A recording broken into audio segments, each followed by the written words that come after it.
Very thrilled to have with us on this segment Julie Weiss, who is the Program Director of Vocational Services at the New England Center for Children, which we've had representatives from the New England Center for Children on in the past, and provides a really important service for individuals and families. And maybe you can just give some of our viewers who maybe didn't see those episodes to a little bit about what the New England Center for Children does. Sure. The New England Center for Children, it's an autism center and research program for individuals with autism, looking at teaching the children to be as independent as possible and to have the best quality of life they can possibly have. Our main campus is located in Southborough, Massachusetts, but we have quite a far reach. Yes. We have a sister school in the United Arab Emirates in Abu Dhabi, and we have consulting and partner classrooms all around New England and the Northeast, as well as we have our Autism Curriculum Encyclopedia Technology, which is sort of a toolbox for teachers and programs working with children with autism.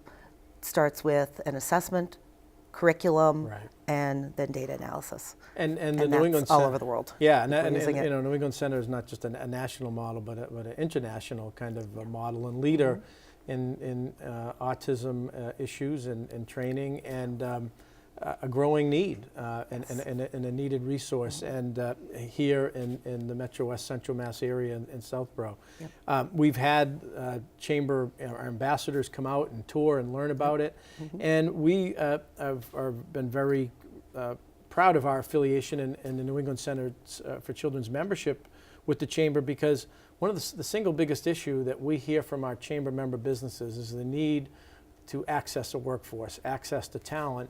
And that is a big part of what you try to do, work with individuals and families to enhance skills, get them to areas of independence, and work is a big part of that, and that's what you do. Yes. So work it's probably one of the biggest defining features of our culture, that, you know, when you meet someone, the first thing they ask you is, after they learn your name, is, "Hi, what do you do?" Right. And part of our program at our school for our students is, once they turn age 14, to start developing a career for them, start teaching them the vocational skills and the employment skills, so that when they graduate, when they're 21, 22 years old, they can be in the workforce and they can make a difference and they can have really improved quality of life.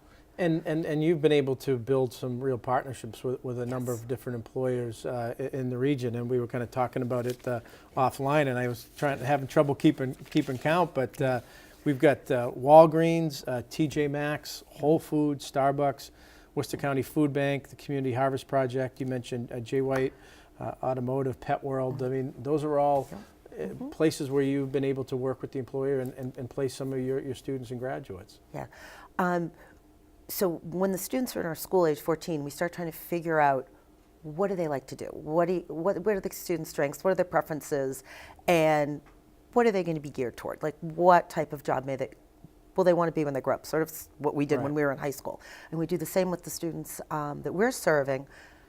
And we start with working in the school, trying different jobs. Many of our jobs within our school, such as serving food in the lunch line, preparing things in the cafeteria, doing office work, we have students do.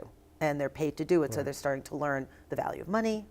You work, you get money, learning good work skills, and then we partner with people in the community, starting volunteer positions such as Community Harvest, Worcester County Food Bank, Beaumont Nursing Homes have been a big Beaumont, supporter. yeah, great. Beaumont's great. Yeah, we have a lot of students. Well, Salmon Health is a big... Salmon Health, they deliver mail, they deliver the newspapers, they've worked in the offices, in the volunteer centers. Yeah. And it really teaches the students the value of working. It teaches them to learn a skill, to learn something outside of the classroom, to give back to the community, and also increase those beginning job skills. And there's been some national stories. I think Google and Microsoft. I was in Israel a few years ago, and the IDF, the Israeli Defense Force, have members of the military who have autism, who have unique skills and abilities to kind of help them defend the nation. And so really it can run the gamut of how and where they can work. Very true. Because it is an autism spectrum disorder, it's just a wide range of skills. So the students that we serve are more on the severe range, but there's so much opportunity out there, and to find a place where an individual can work and what they can do. So we have, I forgot one employer, Yeah. Sun Life Financial in Wellesley, who's been Okay. with us for a long time. I know they're Yeah. a little bit out of this area. Right. But we have several individuals working in offices doing data entry, checking the cases and then we go to Whole Foods, where we have an individual who's customer service, doing the produce, doing stocking, working the back, doing a variety of different jobs. We have one individual, Will, who his dream job was always, he said, I want to work at Whole Foods because it was near his house. Right.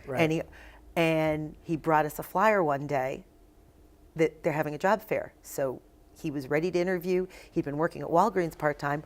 We went, Right. brought him to Whole Foods. He interviewed. He's now working there full-time.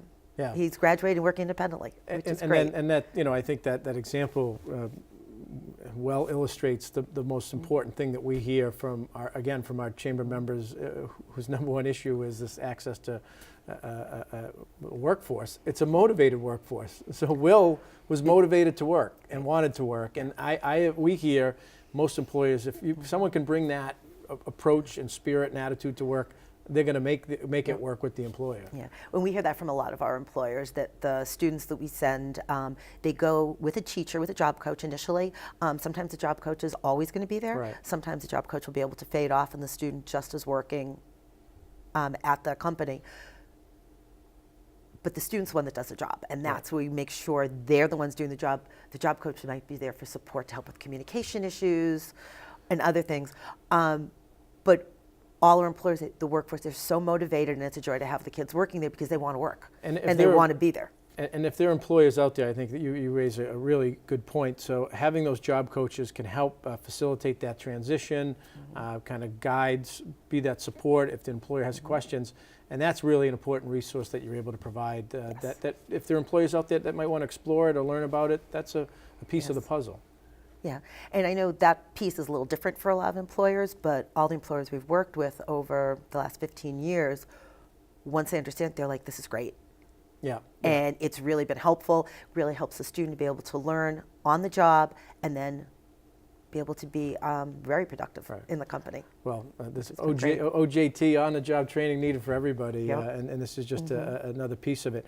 If there are employers out there that are interested in kind of learning about the program, how can they contact you, or how can they get involved?